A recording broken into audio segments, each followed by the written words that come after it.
Lifestyle management. We are now in chapter 15, so healthy aging. So whether you're in your teens, your 20s, or older, everyone can take steps that is going to add healthy, active, and productive years to your life. At any age and at any stage of your life and at any level of fitness, you can do a great deal to influence the impact on the passage of time that it has on you. So as you age, you can get better no matter what time you start. Now we're going to cover material in this chapter that's going to help us with the decisions that you make and see what it can do in terms of how it helps you with your age. And that's what we're going to focus on predominantly in part one. Now in part two, we're going to touch on the sort of the risks and the downside of aging and death and dying, and how we might help others who are survivors. All right. So in this first part, let's remember that nobody gets out alive. We will all die at some point. So what decisions can we make and what choices can we make now that help extend and be happier and healthier as we do age? And as as we enter our late adult years, live with purpose and with our future in mind. So let's look at some of the issues. In particular, we're going to start with living in an aging society. Now, I say that because, and we'll see this when we look at statistics, our society in Canada is getting older. And it's not to say that there aren't any young people, it's just to say that the boomers and the baby boomers make up the large proportion of the population. And we'll see in the pyramid triangle that I'll show you around population density how that makes sense. So let's look at this, living in an aging society. Some stats for you. According to Stats Canada, there were an estimated 5.7 million Canadians who were 65 years of age or older in 2015. Now that number is not going to get smaller. It's going to continue to grow. By 2024, the estimate for seniors is expected to reach 20.1% of the Canadian population. Women form about 17.4% of the population in Canada and Canadian seniors, and it's estimated that 1 in 4 Canadian seniors was born outside of Canada. So throughout our lives, you will confront issues related not only to your age, but also to the aging Canadian population. And some issues that we're going to be dealing with that can include, and these are the primary three. Now you'll find lots of other issues that fit within this. Retirement costs is one. Social security taxes and workers may be increased over time as that number rolls up. So retirement issues and costs, and we'll get into, you'll hear more about that later. Health costs. Now that's a biggie. Some experts say that health costs will soar, while others contend that nations with larger elderly populations do not spend more on their national wealth on health care. The challenge will be on this, and we'll see this coming up in the next item, would be, well, the big part of the population that is older has a lot of money and has political power, and that's the third point, gray power politics. Senior citizens go to the polls in large numbers compared to the younger population. I would hope that you would try to do differently and take a role in your political role in society. Therefore, programs for the elderly may make up a larger share of the future federal budget. Because they roll out, they vote, and because, I shouldn't say I would count myself among the baby boomers, because of that number and because of the way that they have income at this point, and their savings and their pensions and the ability to spend money on things that they care about, they can influence things like the budgets and how much money is spent on health care. So let's look at successful aging. How do we go about successful aging? Well, Canadians are not only living longer, but we stay healthier and more independent longer. Now, there's a lot of contributing factors to this. Among the factors contributing to longer health span is improved medical care, our diet, exercise, and public health advances. All of those are contributing to having older living longer lives and living healthier. There are several ways to define aging. There's the chronological age, which is our birthday age. Whatever your birthday is the age you are chronologically. There's functional aging.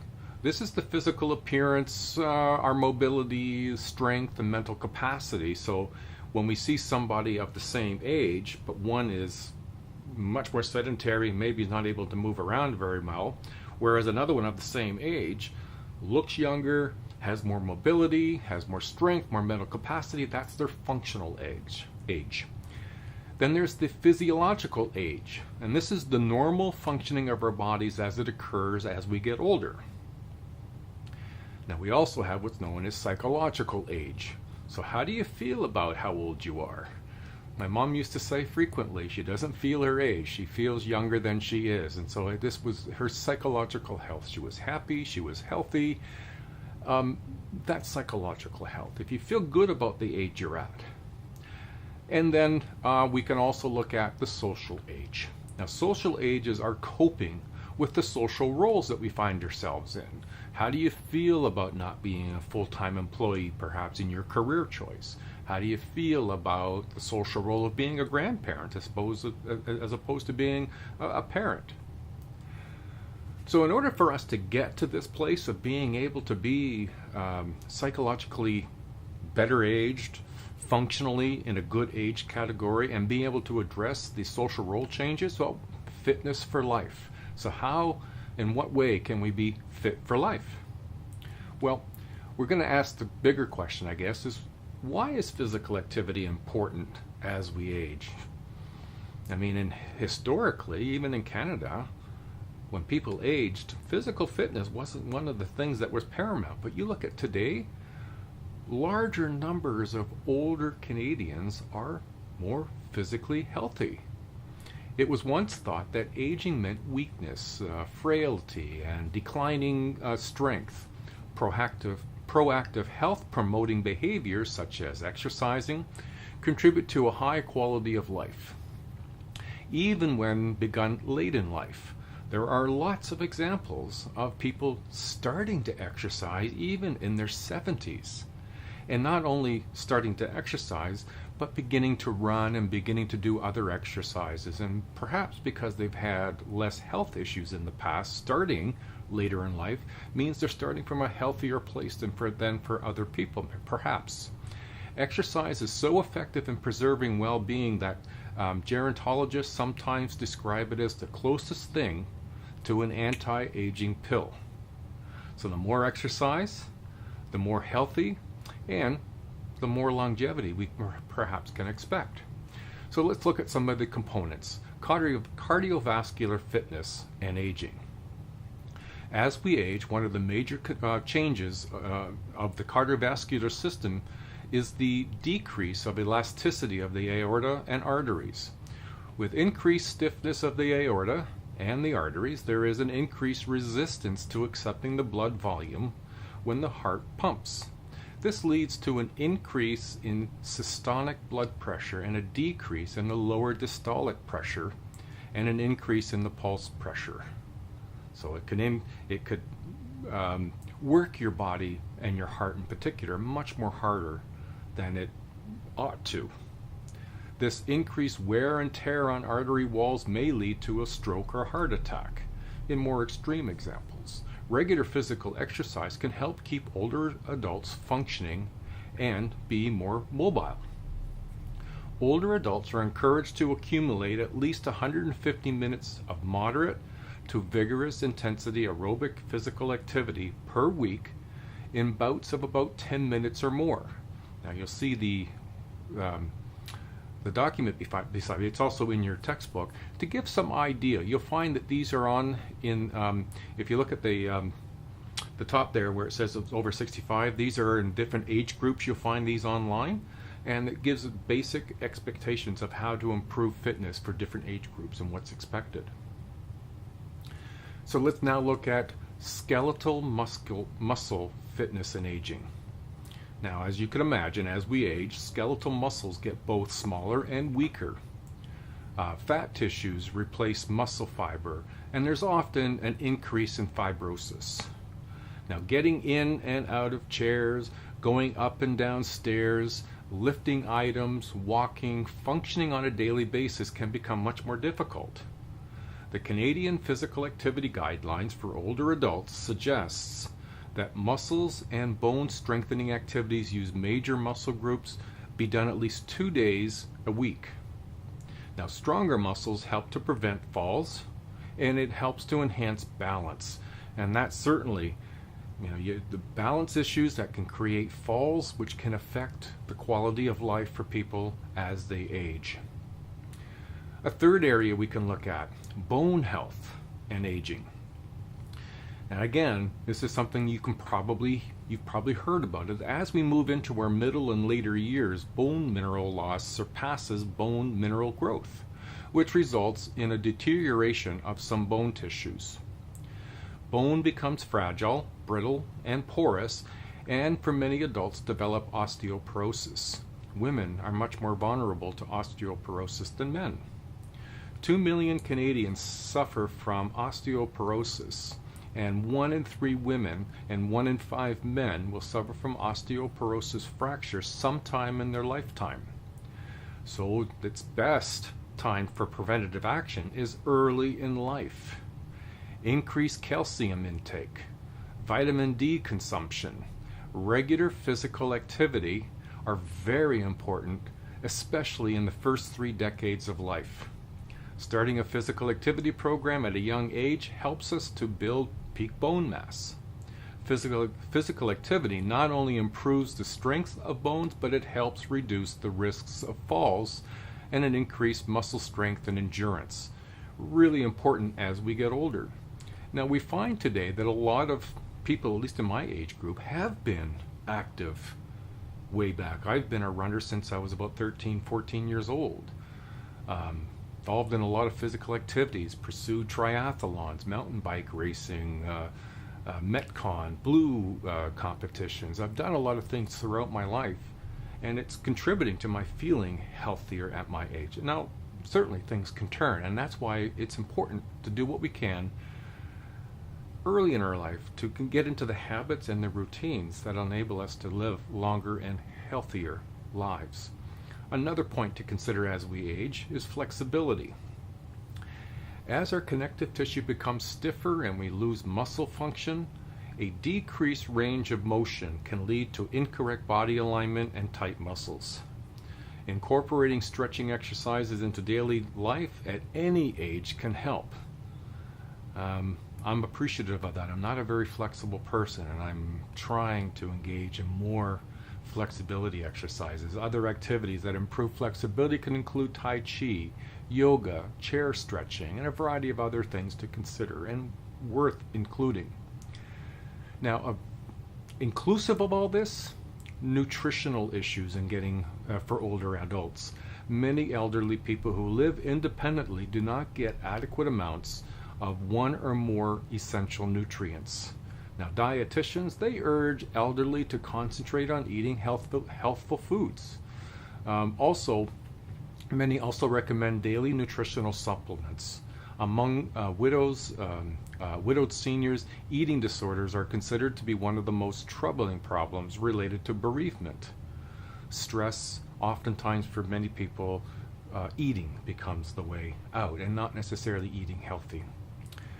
And when we think about as we age, does body composition change with age? Well, body weight, body fat percentages typically increase in adulthood. Body composition can affect how well older individuals function. Physical activity can increase and maintain lean body tissue. Okay, we've talked about the body. What about the aging brain? Well, scientists used to think that the aging brain once wore out and could never be fixed. Self-repair does occur more quickly in young brains, but the process does continue into older brains. Now, that was really sort of groundbreaking discovery, about 20 years ago, 15 years ago, that brain function and neurons can continue to grow into our 80s and 90s. mental ability does not decline along with physical vigor. So you can be physically unable to move around as much, but your brain can be still very active. So let's consider, how do you think young? Well, successful agers bounce back after setbacks and have a can-do attitude about the challenges that they face. Seniors tend to be lifelong learners who take up entirely new hobbies late in life. The best advice for keeping your brain healthy as you age is use it or lose it. Learn new things, learn a language, learn an instrument, engage in cognitive activities. Memory. Well, some memory skills inevitably seem to diminish over time. Some normal changes to expect are recalling information. It can take longer. It doesn't mean you won't remember. You might remember it tomorrow. Distractions become more disruptive. Accessing names get harder, and learning new information is harder. But wisdom matters. And so, practice. Do activities. Be careful now. I'm going to throw a caution in here as we talk about the aging brain. Be careful about online brain games that claim neuroplasticity and neuropsychology as the foundation of the work they do. Unless it's been done, and it hasn't been a lot done on this yet, sometimes all those games do is get you better at those games. They don't necessarily improve cognitive function, so be conscious of that. Now, a big area in aging that we hear a lot about is dementia and Alzheimer's disease. Now, let's make sure we're clear about how they're related to one another. Dementia is a syndrome that describes a group of disorders that include a number of symptoms such as memory loss, judgment and reasoning, and changes in mood and behavior. Alzheimer's disease is one of that group of disorders, and it causes and the cause of 50 to 70% of dementia cases, and 20 to 30% are caused by vascular disease. In Canada, it's estimated that by 2031 there will be an estimated 674,000 Canadians with dementia, just a little over 500,000. Alzheimer's is a progressive deterioration of brain cells and mental capacity. The illness develops gradually, beginning with ordinary memory lapses, and once the brain's lost capacity to regenerate elementary body functions, people with Alzheimer's die of malnutrition, dehydration, infection, or heart failure. Women are more likely to develop Alzheimer's than men. Now, there is medication that can control difficult behavioral symptoms and enhance or at least partially restore some cognitive ability. But yet, there's not a cure. Certainly, this is an area where there's a lot of attention being done in research. So, if we're moving through our midlife, what can we expect? Now, although men don't experience the dramatic midlife hormonal change that women do, their primary sex hormone, testosterone, gradually declines by 30 to 40% between the ages of 48 and 70. The major changes that occur during a woman's middle years are more evident than those of men. Women who enter into a perimenopause, the period from a woman's first irregular cycles to menopause, and that ends at menopause. So perimenopause, the average time frame for perimenopause is about 5 years, but it can range from 2 to 8 years. Now, during this period of time of perimenopause, the egg cells in a woman's ovaries start to die off at a faster rate. The pituitary gland churns out extra follic stimulating hormone, FSH. These hormonal shifts trigger an array of symptoms, and if you've ever talked to somebody who's experiencing perimenopause, or the more commonly the next stage, menopause, you'll be familiar. Menopause, on the other hand, is a complete cessation of menstrual periods for 12 consecutive months. Now, this generally arrives at the age of 51, 52, Dwindling levels of estrogen affect many aspects of a woman's health, from her mouth to her skin to a drop in estrogen levels also causes hot flashes as well as a shriveling of the vaginal wall. Now, women experiencing menopause face risks of heart disease, stroke, breast cancer. Now, since estrogen and progestin they play a major role in the above health risks, for many years hormone replacement therapy, or HRT, has been prescribed to ease the short-term symptoms of menopause. Recent research has challenged this practice. Now, in Canada, the Society of Obstetricians and Gynecologists of Canada advise that a combined HRT continue to be used to treat moderate to severe menopausal symptoms, but that the lowest effective dose be used for short-term use.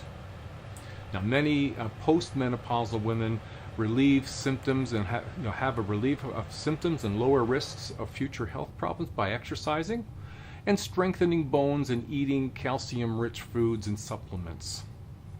Okay, now this is the end of part 1, and we're going to look at the challenges facing aging, sexuality in aging, and the use in technology and issues surrounding death and dying in the part 2. I hope this has been helpful. Please take it seriously if you're in your 20s and your 30s or your 40s, now's the time to get yourself as healthy as you can as you enter into your older ages. All right, we'll see you later, and we'll see you in part 2. Bye now.